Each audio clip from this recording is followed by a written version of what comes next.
Primera Juan 4, 7, y lo vamos a leer hasta el 21. ¿Listos?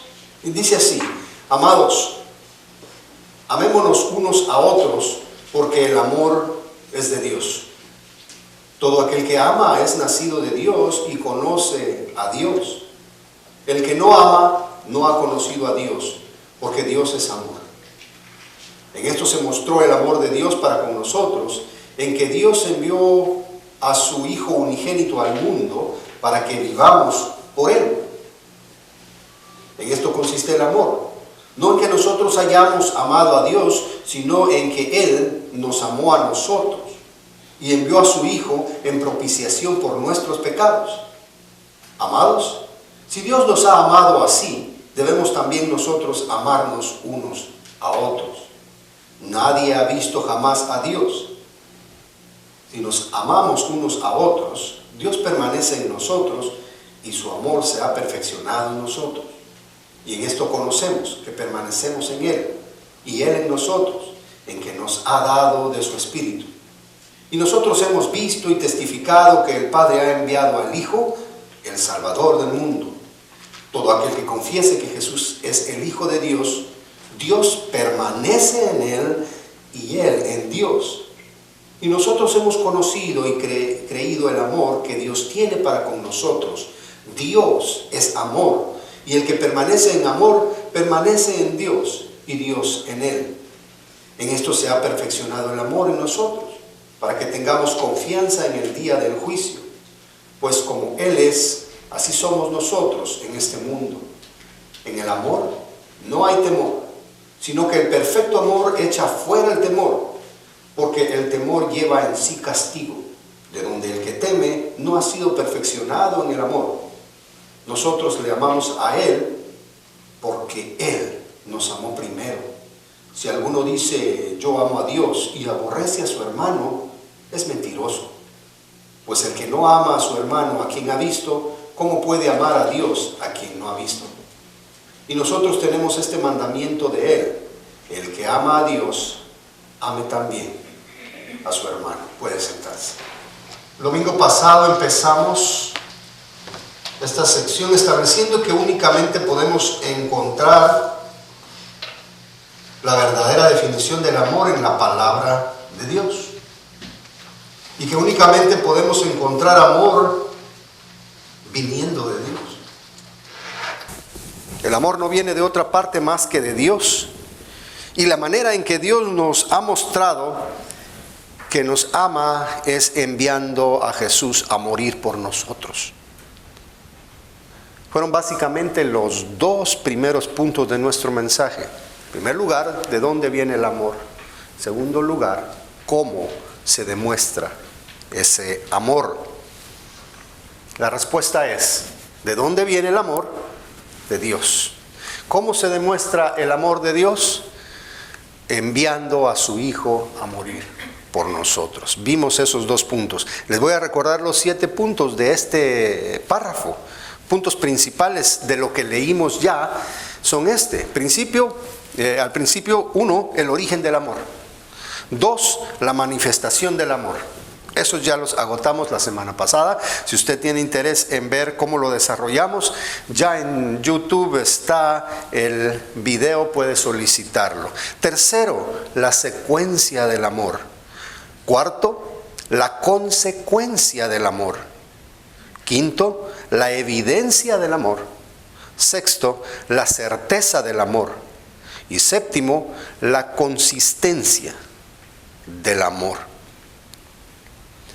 Quiero hacer una aclaración.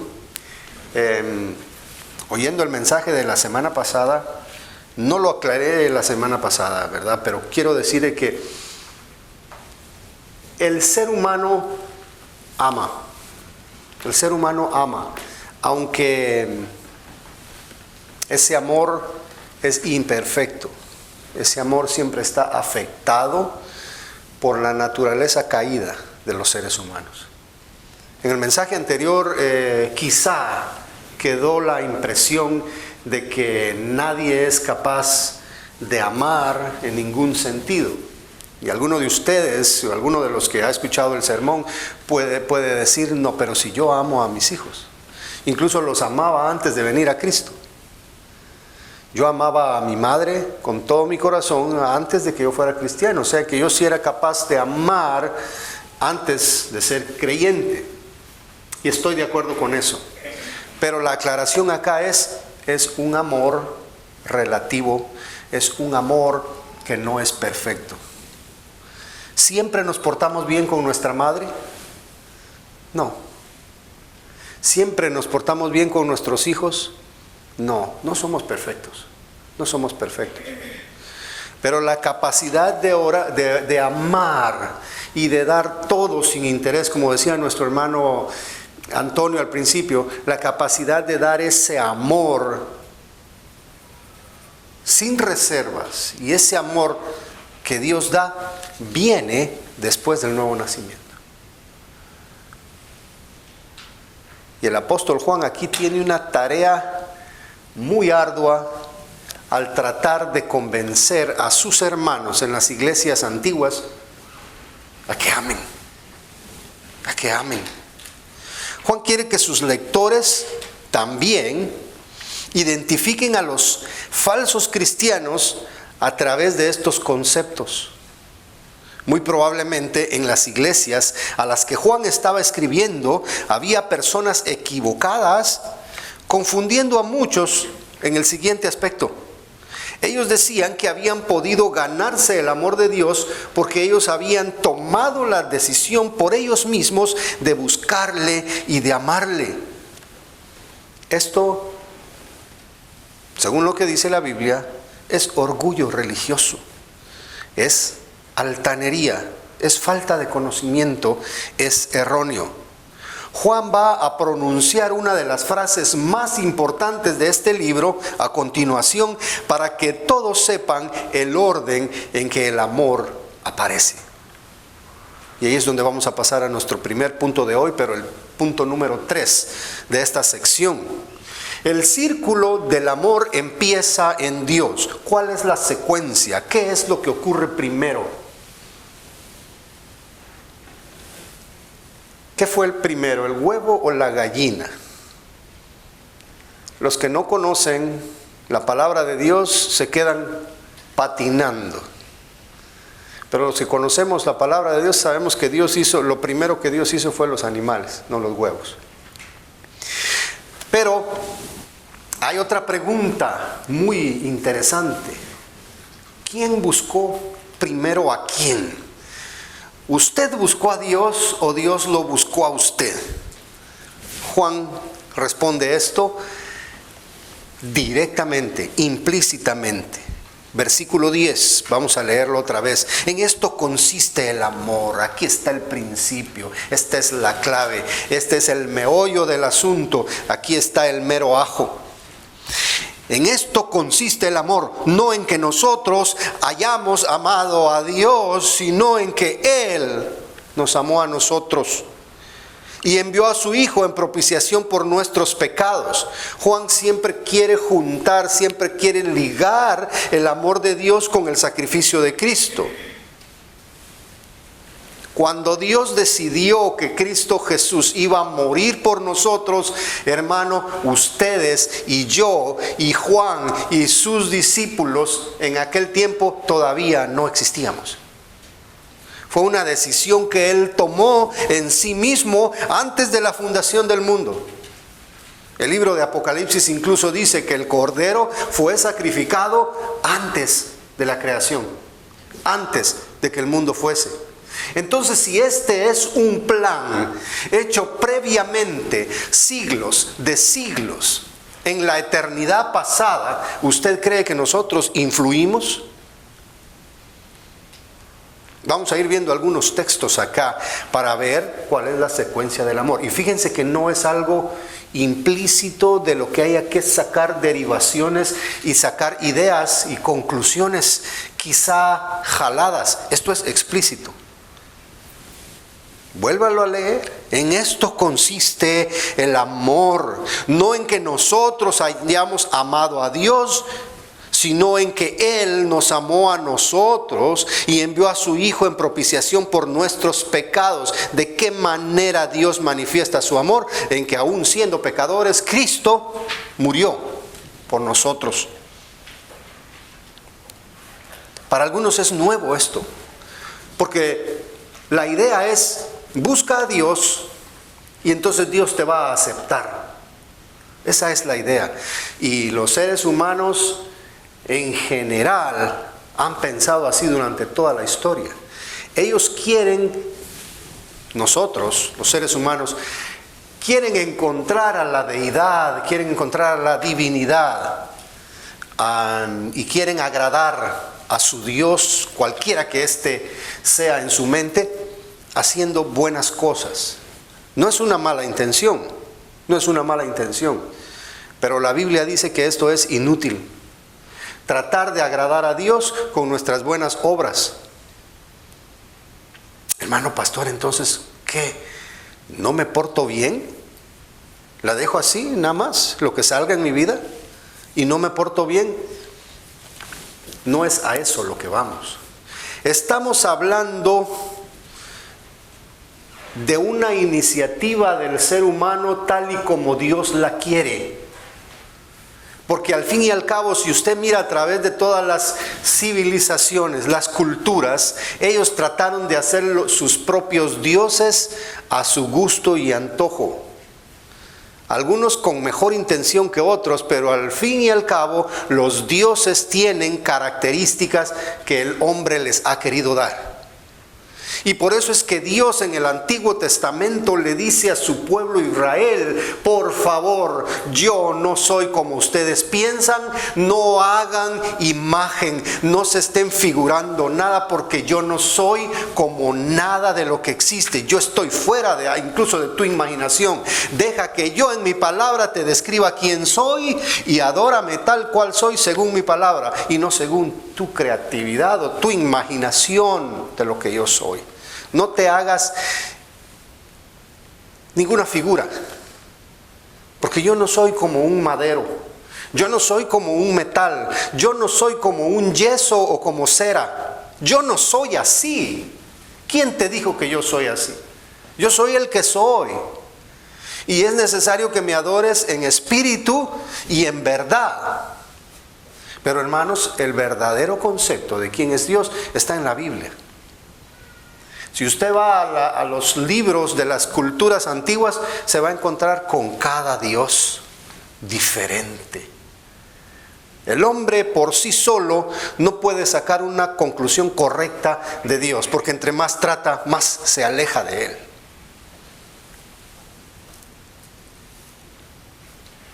Muy buen intencionado puede ser el ser humano, pero no da en el blanco, no le atina. Dios tiene que revelarse al hombre para que el hombre lo entienda, hasta donde Dios se quiera revelar. Bueno, y hablando de esto entonces, de que ¿quién empieza el amor? Lo empieza Dios. Y esto no es un concepto únicamente de los apóstoles, esto viene desde tiempos antiguos. 3000 años antes de Cristo, tiempos de Moisés. ¿Quién busca a quién? ¿Quién busca a quién? Deuteronomio 7, del 7 al 10. Hay una prueba ahí. Vaya conmigo. Deuteronomio 7, del 7 al 10. No por ser vosotros, le dice Dios a Israel, no por ser ustedes más que todos los pueblos, os ha querido Jehová y os ha escogido, pues vosotros erais el más insignificante de todos los pueblos. Versículo 8, sino por cuanto Jehová os amó y quiso guardar el juramento que juró a vuestros padres, os ha sacado Jehová con mano poderosa y os ha rescatado de servidumbre, de la mano de Faraón, rey de Egipto. Conoce pues que Jehová tu Dios es Dios, Dios fiel, que guarda el pacto y la misericordia a los que le aman y guardan sus mandamientos hasta 1000 generaciones. ¿Por qué los escogió Dios a Israel? porque eran un pueblo muy virtuoso, un pueblo muy grande y aguerrido, un pueblo muy obediente, muy culto. No, no fue esa la razón por la que Dios escogió a Israel. Al contrario, si Dios hubiera escogido a un pueblo por sus méritos, no hubiera sido Israel, porque incluso ellos no eran nada. Era un pueblo débil, era un pueblo que recién estaba surgiendo y ya eran esclavos en Egipto. Y fíjense que al final de este texto habla de el amor que las personas le tienen a Dios, pero está hasta el final. Lo que Dios hizo por Israel fue antes de que Israel le amara. ¿Escogió Israel a Dios? No. Ahora, hermano, pero usted está hablando de cómo Dios escogió a Israel, pero ese es el pueblo de Dios. Eso es Antiguo Testamento. Pastor, ¿puede usted aplicar eso a la iglesia? ¿Puede usted aplicar eso a toda la humanidad? Sí, se lo voy a demostrar ahorita. Romanos 3:10, eso es Nuevo Testamento, es Pablo hablando. Fíjese usted cuál es la condición del ser humano antes de que Dios lo encuentre, antes de que Dios lo busque. Como está escrito, no hay justo ni aún uno. No hay quien entienda. No hay quien busque a Dios. Aquí me voy a detener un momentito. Si hay alguien buscando a Dios, está buscando a su propio Dios, haciéndolo según su idea. No lo está buscando según como Dios quiere. Usted va por la calle, usted va a cualquier lugar y le habla a los hombres y les pregunta, ¿usted respeta a Dios? Le va a decir que sí. ¿Usted cree en Dios? Le va a decir que sí. ¿Usted ama a Dios? Sí, yo le amo. Bueno, vamos a la iglesia y estudiemos su palabra. No, gracias. ¿Por qué? Porque el Dios que ellos quieren es un Dios que ellos mismos se han edificado, no el Dios que deben realmente buscar. Dice, todos se desviaron, a una se hicieron inútiles. ¿Cuántos se desviaron? Todos. Se hicieron inútiles. No hay quien haga lo bueno, no hay ni siquiera uno. Sepulcro abierto es su garganta.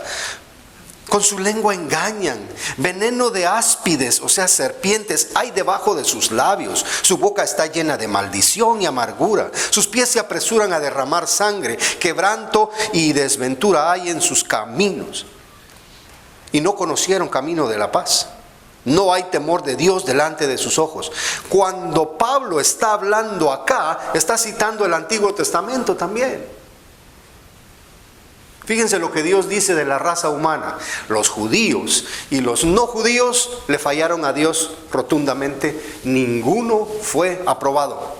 Y después de esto es cuando vamos a ver el famoso texto que dice, por cuanto todos pecaron, están destituidos de la gloria de Dios. Entonces, hermanos, ¿quién es el que busca a quién? Según Romanos 3:10 en adelante, vimos que el hombre no busca a Dios. El hombre no busca. Pero ¿por qué estoy aquí, pastor? Porque yo estoy buscando a Dios. Yo estoy buscando a Dios. Esto no va con lo que dice la Biblia. Yo estoy buscando a Dios. Hermano, te lo recuerdo. Si tú buscas a Dios es porque Él te encontró primero. La historia de Zaqueo. Aparentemente Zaqueo está buscando a Jesús, subiéndose a un árbol y quiere ver a Jesús. Pero si vemos todo el contexto, vemos que Jesús iba para ese pueblo a buscar a Zaqueo. Y si usted un día, como Zaqueo, andaba viendo cómo buscaba a Dios y cómo lo encontraba, es porque Dios ya lo andaba llamando. Dios estaba inquietando su corazón para que le buscara. Y si usted comenzó a sentir hambre y sed de justicia, bienaventurado es usted, porque Dios estaba poniendo en usted el querer como el hacer por su buena voluntad. Y eso lo dice Filipenses. Hay personas que siguen creyendo en que hay un libre albedrío. Y con eso me voy a ganar algunos tomates con algunos que me conocen y que van a ver el video. Pastor, ¿no tengo yo libre decisión para decidir si busco a Dios o no? Romanos 3:10 le dijo que no. Usted no tenía ninguna capacidad de buscar a Dios porque estaba muerto en delitos y pecados y no tenía ninguna virtud de hacerlo. Y ya Juan nos dijo, si usted reaccionó es porque Dios lo buscó primero. Y entonces el libre albedrío que Dios le dio a Adán, eso fue Adán. Eso fue Adán. Pero todos nosotros ya nacimos bajo pecado. Adán no nació bajo pecado porque Dios lo hizo bien, lo hizo perfecto. Pero después de Adán, todos recibimos la muerte como herencia. Y no tenemos ese libre albedrío de buscar a Dios. Porque lo dice Romanos 3:10. Cada quien con sus propias malas actitudes. Y quiero aclarar algo aquí, fíjese. Algunas personas dicen, pero es que yo no soy tan malo. Yo no soy una persona depravada. Lea el versículo 3. Sepulcro abierto es su garganta. ¿Ha dicho usted cosas inapropiadas? Con solo eso usted ya está descalificado, yo también. Sepulcro abierto, decir cosas inútiles, decir cosas vanas, decir tonterías, decir blasfemias o yo no sé cuánta cosa dice el ser humano cuando está enojado o cuando se siente muy superior, emite palabras, emite opiniones que son en contra de la voluntad de Dios. Con eso ya ofendimos a Dios. Ya estamos fuera. Vamos a ver otro texto en el Nuevo Testamento que apoya esta doctrina. Juan 15, 16 al 17. El Señor Jesús, hablando con sus discípulos, dice, fíjense bien qué directo es Jesús. Los amaba mucho, los consideraba mucho, pero les establece eso. Les dice, no me elegisteis vosotros a mí, sino que yo os elegí a vosotros y os he puesto para que vayáis y llevéis fruto, y vuestro fruto permanezca, para que todo lo que pidiereis al Padre en mi nombre, Él os lo dé. Esto os mando, que os améis unos a otros. Ahí está el amor metido también en ese texto. ¿Quién escoge a quién? La Biblia siempre se refiere a los hijos de Dios como los escogidos por Él. No se refiere a ellos como los que escogieron a Dios. Y aquí estamos sacando más textos que nos vienen a apoyar esta enseñanza. Esto hiere el orgullo de uno cuando uno piensa que se ha ganado el favor de Dios. Cuando uno piensa que ya ha avanzado mucho y que ya logró que Dios lo voltee a ver a uno y que diga, voy a ir a tu casa. Pero debemos ser humildes y darle la gloria a Dios. Porque Dios es el que hizo todo, hermanos, por nosotros. Nosotros no merecemos ni siquiera medio aplauso. Bueno, nos merecemos un aplauso solo con una mano. A ver si suena. Dios se merece toda la gloria y toda la honra. Él nos escogió en Él antes de la fundación del mundo para alabanza de su nombre y no del nuestro. Así que si somos salvos es porque Él vino a buscarnos. Juan 15, 31. Dijo entonces Jesús a los judíos, y este texto nos va a servir para quitar la idea del libre albedrío de nuestra mente. Libre albedrío, capacidad de buscar a Dios, capacidad de elegir por algo bueno. Tú puedes elegir lo bueno o lo malo. ¿Qué es lo que Jesús dice aquí? ¿Somos libres? Dijo entonces Jesús a los judíos que habían creído en él: si vosotros permanecéis en mi palabra, seréis verdaderamente mis discípulos. Y conoceréis la verdad, y la verdad os hará libres. Estamos hablando aquí de una libertad del pecado, ¿verdad? Le respondieron: somos linaje, o sea, descendencia de Abraham, y jamás hemos sido esclavos de nadie. ¿Cómo dices tú, seréis libres? Miren, esta gente era orgullosa, porque en primer lugar ahí eran esclavos de los romanos, y ellos habían sido esclavos de los medos, de los persas, de los babilonios, de los asirios, y habían sido esclavos de los egipcios. Y de los filisteos también los atormentaban mucho. Pero bueno, jamás hemos sido esclavos de nadie. Este es el orgullo humano. ¿Cómo dices tú, seréis libres? Lógicamente, Jesús les está hablando de algo espiritual, y ellos están respondiendo físicamente. Jesús les respondió: de cierto os digo, que todo aquel que hace pecado, esclavo es del pecado. ¿Cómo nos encontró Dios?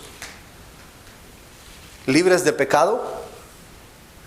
Nos encontró muertos en delitos y pecados. Nos encontró siendo esclavos del pecado. Entonces nos encontró con libre albedrío. Éramos esclavos, hermanos. Dijo un predicador: nosotros teníamos libertad únicamente para escoger qué tipo de pecado queríamos hacer, pero no teníamos la libertad de escoger a Dios. Romanos 3:10. Eres libre de escoger, pero de escoger qué tan bajo vas a caer. Esa es la depravación humana. Así que, si el Hijo os libertare, seréis verdaderamente libres. Sé que sois descendientes de Abraham, pero procuráis matarme, porque mi palabra no haya cabida en vosotros. Yo hablo lo que he visto del Padre, y vosotros hacéis lo que habéis oído. ¿De quién? De vuestro padre. ¿Quién es el padre de la gente que no cree en Jesús? ¿Quién es el padre de la gente que no cree en Jesús? El diablo.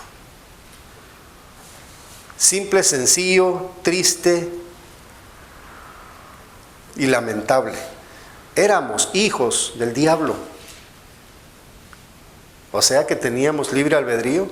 No, estábamos metidos en prisiones, esclavitud de pecado. No podíamos escoger. Romanos 3:10. Definitivamente el amor empieza en Dios y no en el hombre. Bíblicamente está claro que Dios es quien decide buscar y salvar. Ya lo dijimos en el punto número 1, en él empieza. La fuente del amor es Dios. Y esto está manifestado en que Él envió a Jesús para morir cruelmente, cosa que era para los seres humanos que estaban en pecado.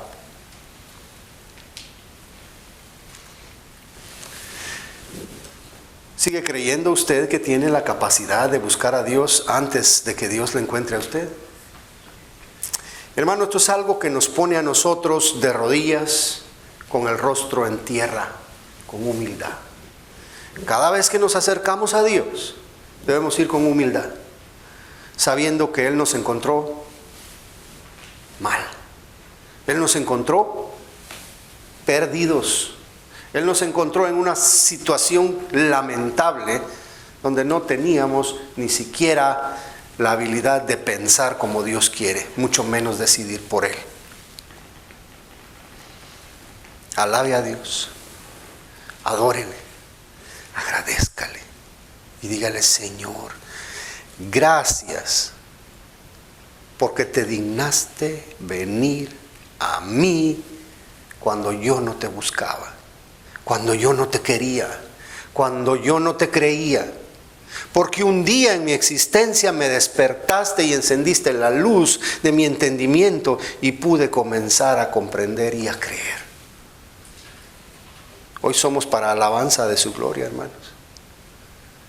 Hoy somos reyes y sacerdotes que estamos enfrente de su presencia y le podemos alabar directamente sin intermediarios. Y ese es un gran privilegio por su amor, por su sola gracia. Juan, a lo largo de toda su carrera, ha insistido en que nos amemos. Pero hoy da una razón que nos debe empujar a amar a los demás, y esta es una consecuencia de haber sido amados. Esta es una reacción. Vamos a ir al punto número 4, la consecuencia del amor. Cada cosa que hacemos en la vida tiene una consecuencia, ¿verdad? Tiramos una pelota contra la pared, al rato nos regresa. Empujamos la olla de leche y se va para abajo, se cae la leche. Estudiamos y luego nos graduamos como consecuencia de haber estudiado. Trabajamos y después nos pagan como consecuencia de haber trabajado. Todo tiene una consecuencia. El versículo 11 nos habla de eso en cuanto al amor de Dios. Dice: amados, si Dios nos ha amado así, nosotros debemos también amarnos unos a otros. Una persona que ha sido beneficiada por Dios al ser perdonado y ha nacido de nuevo, debe empezar a manifestarse de la misma manera hacia los que son de la misma fe y han experimentado el perdón y la transformación por el Espíritu Santo en sus vidas. Ya que nosotros entendimos, y mire que Juan va por pasos, ya que Juan nos hizo entender que el amor empieza en Dios, ¿cuál es ese amor? Y que ya nos hizo entender que nosotros dependemos de Dios y de su solo amor y su sola misericordia, y Él es el que lo merece todo. Entonces, como consecuencia de eso, yo voy a vertir mi corazón a los demás, así como Dios lo hizo conmigo. Juan nos lo está recordando. El Espíritu Santo lo dice. El Espíritu Santo nos hace ver eso. Si Dios te perdonó, tú vas a perdonar. Si Dios te dio, tú vas a dar. Si Dios te ama, si Dios te cuida, si Dios tiene cuidado de ti siempre, hazlo con los demás. Juan dice: debemos también. O sea que es una acción de imitación a quien nos hizo bien, que así hagamos entre nosotros. Mateo 18:20. Los dos deudores. Usted lee ahí y se va a dar cuenta. Mire, es que la relación entre personas requiere de un constante perdón. Hermanos, si no nos perdonamos entre nosotros mismos, es imposible tener una buena relación. Está comprobado que la pareja que más tiempo dura casados es porque se perdonaron más. Tal vez no es porque se ofendieron menos, sino porque se perdonaron más. Porque todos fallamos. Hermanos, conozco señoras que le aguantaron de todo a su esposo. Mire. Ya quizá hasta el pastor le dijo: váyase de esa casa porque ese hombre la va a matar. Era legal el consejo: sálgase de esa casa. Y la señora lo seguía perdonando, lo seguía perdonando. Hasta un día que tuvo misericordia a Dios de aquel hogar y el hombre vino a Cristo y las cosas cambiaron. ¿Cuántas cosas nos perdonamos entre nosotros para que la relación, no solo de matrimonio, sino de padres a hijos, entre hermanos, entre amigos, entre compañeros de trabajo, entre gente de la misma congregación?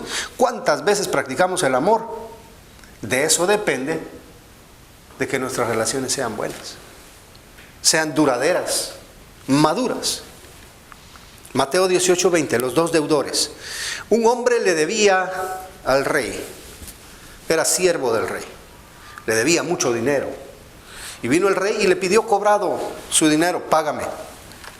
Y bueno, la costumbre de antes era: si tú no me pagas lo que me debes y eres mi siervo o mi esclavo, entonces lo que voy a hacer es venderte a otro para recuperar mi dinero. Al fin y al cabo, pues esa era la costumbre, esa era la cultura. No tengo con qué pagarte. Bueno, entonces te tengo que vender para recuperar mi dinero. Te gastaste mi dinero, te presté, no me pagas. Entonces ahora la venta de tu persona me va a traer mi capital para atrás. Aquel hombre le pide perdón, le dice, no, déjame un tiempo más, ¿cómo te puedo pagar? Y aquel rey le dice, ¿sabes qué? Te perdono. No me pagues, quédate aquí, te perdono. Qué hombre tan bondadoso, ¿verdad? No me pagues. Aquel siervo, probablemente yo me pongo a pensar en el momento peligroso que él pasó, ¿no? Diría, wow, estuve a punto de ser vendido, de irme de este lugar, de irme a otra parte, que me vendieran como esclavo, y wow, estuve cerca. Y se comienza a recordar de que había alguien que le debía a él. Y diría, por culpa de el rey me iba a vender, porque a mí no me paga. Ahorita lo voy a ir a agarrar del pescuezo. Y así dice, lo agarró.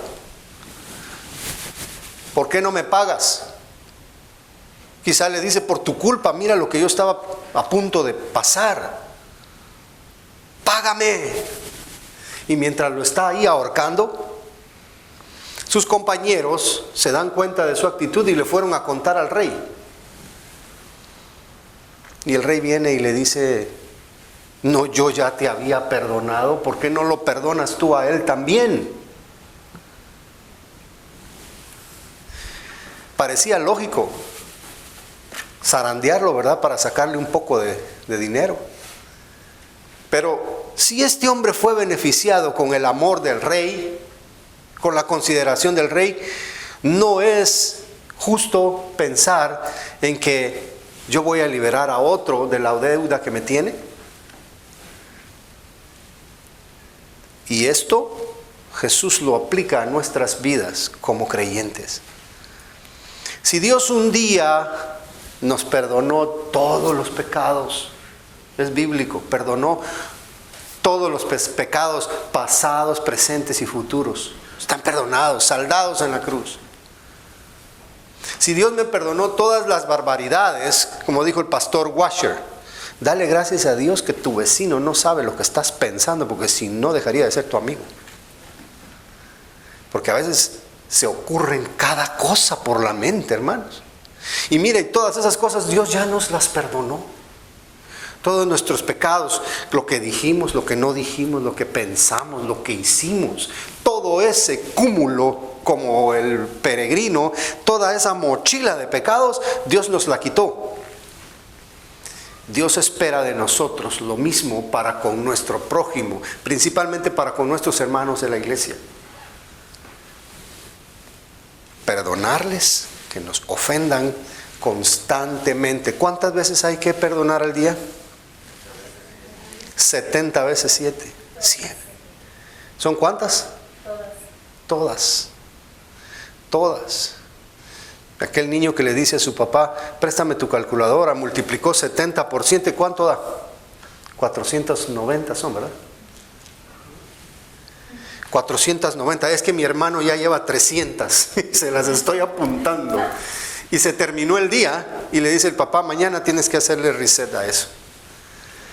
Papá, ¿qué quiere decir entonces? Perdona siempre. Perdona siempre. Porque si Dios no le perdona a usted y a mí cada vez que nos arrodillamos a pedirle perdón, estamos perdidos. ¿Cuántas veces ha dicho usted la misma tontería? Y siempre le dice al Señor, ya la hice otra vez, perdona. Y Dios le dice, no, 7 veces y se acabó, ya esta es la número 28. Volviste a ofender a tu hijo con la misma idea. Volviste a ofender a tu suegra con lo mismo. Pensaste, no se lo dijiste, pero lo pensaste y te lo llevo anotado. Te perdono, pero así mismo tú perdona a los demás. Hermanos, la consecuencia, la reacción que nosotros debemos tomar hacia los demás es la misma actitud de Dios para con nosotros. Es que mire lo que me dijo, no tiene perdón, sí tiene perdón. Porque si usted se lo hubiera dicho a Dios, ya se lo hubiera perdonado. Pero ¿por qué no perdonarle al otro? Pastor, es que usted no conoce a mi suegra. Si la viera. Es que si viera esa señora. Es que usted no conoce a mi nuera. Es que mire, no, en el desierto encuentro mejores escorpiones. Hay que perdonarnos, no importa lo que nos han hecho. Y es tan difícil, hermanos, porque hay ofensas a veces tan grandes que pesan tanto de por vida. Pero hay que perdonar. Y esto solo, el perdón solo es parte de lo que Dios hizo por nosotros. Nos perdonó y todavía nos ha perdonado y nos sigue manteniendo con vida y nos sigue alimentando y nos sigue sosteniendo. Y es exactamente lo mismo que nosotros tenemos que hacer con los demás. Ahora, aplicado a la iglesia, somos un ministerio joven, somos un ministerio que está en pañales. 2 años todavía usamos pañal. Qué bonito todo, ¿verdad? Cada quien se dedica a lo suyo, todo está bonito. Pero llega el momento en el que vamos a tener más actividades y tenemos que lidiar más los unos con los otros. Más hermanos se van añadiendo y conforme van viniendo más hermanos, cada quien trae sus propias actitudes, cada quien trae sus propias debilidades y tenemos que lidiar con eso. Tenemos que amarnos, tenemos que ayudarnos. Es que el hermano, cada vez que habla, hermano, es tan pesado. Perdónelo y siga adelante. Por bien de la obra, por bien del ministerio, porque Dios está trabajando con él. Hay un señor hablando con otro por teléfono, le dice: mira, no pude dormir anoche, todo el día tampoco puedo pasar en paz en mi casa porque el apartamento de la par lo están remodelando y se oyen martillazos, se oyen las sierras, se oyen los driles, se oye la gente entrando y saliendo. Mira qué difícil es vivir en ese apartamento, pero tengo que aguantar hasta que terminen. Es exactamente lo mismo con su hermano. Dios lo tiene en remodelación y tiene que aguantar. A mí me tiene en remodelación el Señor y hago mucho ruido y digo cosas y tengo actitudes a veces con la mirada, hermano. Podemos ofender, pero el creyente ama. El creyente deja pasar eso. ¿Y saben qué es lo mejor que podemos hacer para amar a alguien que tiene malas actitudes? Invítelo a comer un día y dígale: hermano, quiero darte un consejo, y exhórtelo a corregir eso. ¿Cómo? Pídale a Dios sabiduría, con amor, con paciencia. Hermano, estamos aquí para ayudarte. Si nos tratamos así entre todos, hermanos, el ministerio va a ser fuerte, bien sólido, y no va a haber nada que nos derrote.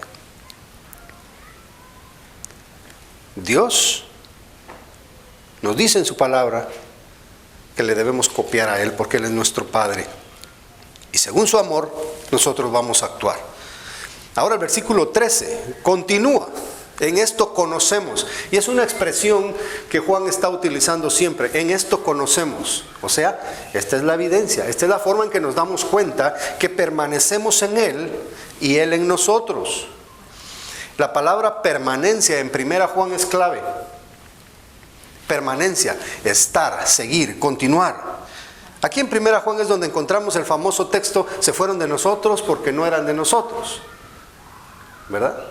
Y se fueron de nosotros para que se manifestara que no eran de nosotros, porque si hubieran quedado con nosotros eran de nosotros. Y todas las conclusiones que podemos sacar ahí. Hermanos, permanecer en Él y Él en nosotros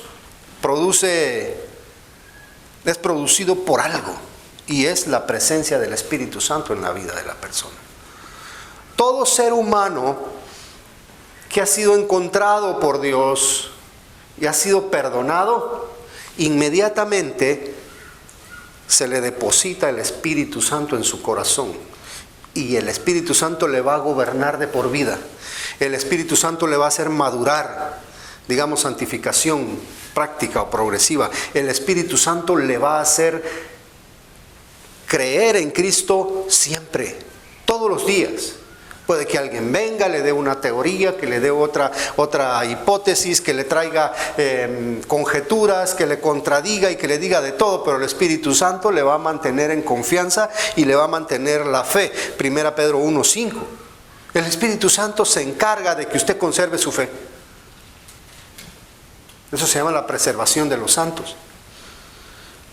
Entonces, el Espíritu Santo está a cargo de usted y usted se da cuenta de que hay un trabajo especial en su vida, que las cosas ya no son como antes, ¿sí?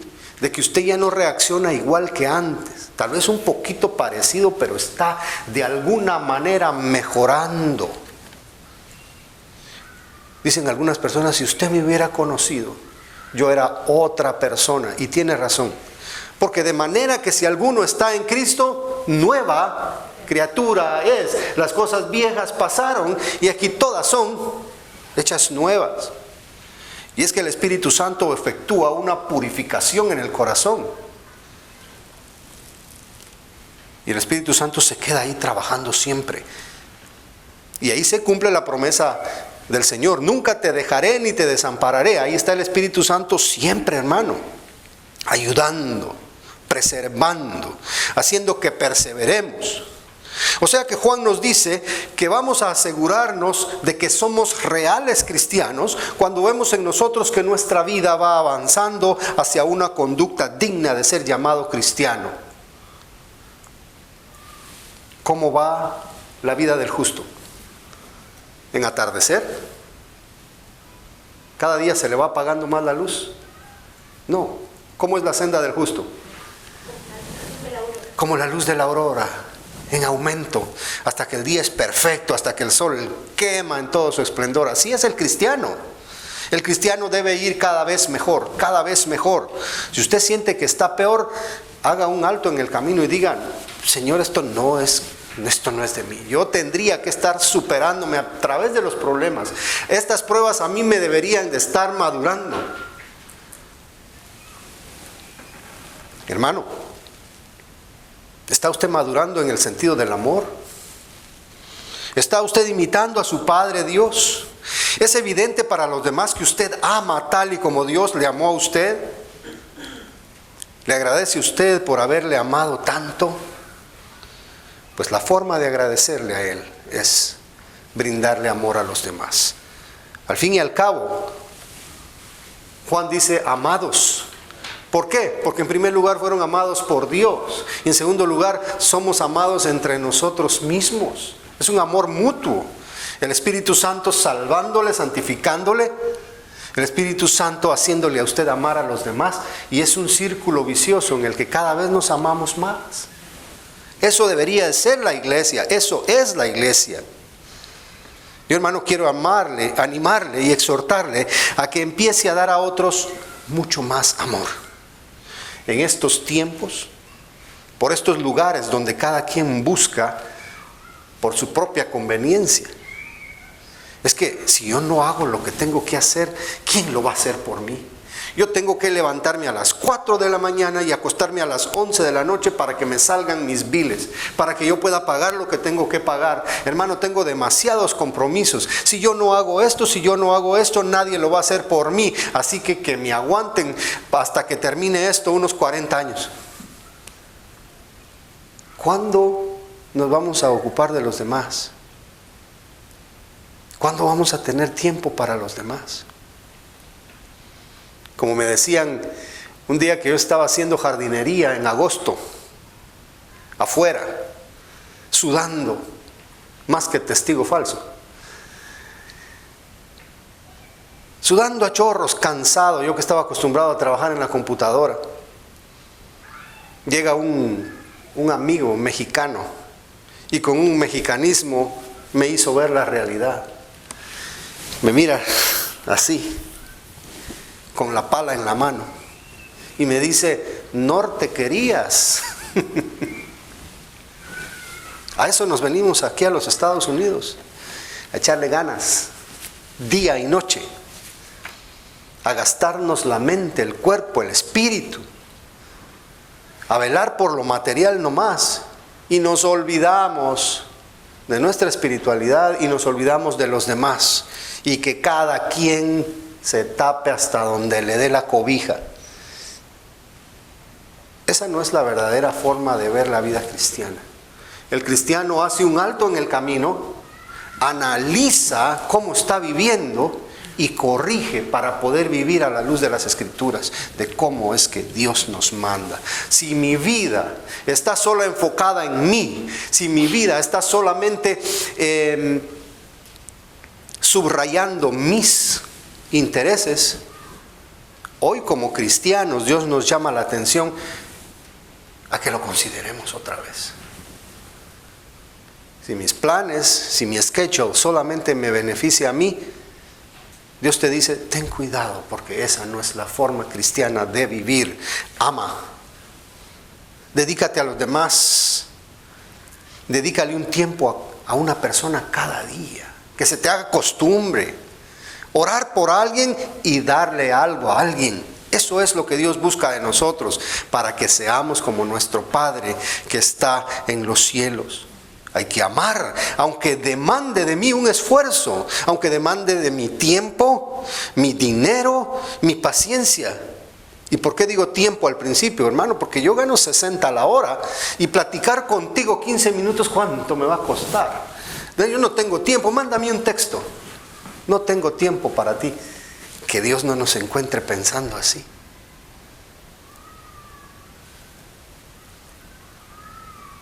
Aunque las personas no digan gracias, hermanos, aunque las personas no aprecien lo que hacemos por ellos, aunque pensemos que no se lo merecen, Dios nos manda a amar porque Él se ofreció en sacrificio para salvar a quienes no lo merecíamos. Ese es el ejemplo. Ese es el estándar cristiano. Hermanos, vamos empezando a amar como Dios ama.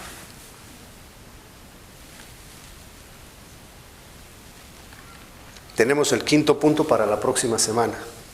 5, 6 y 7 para la otra semana.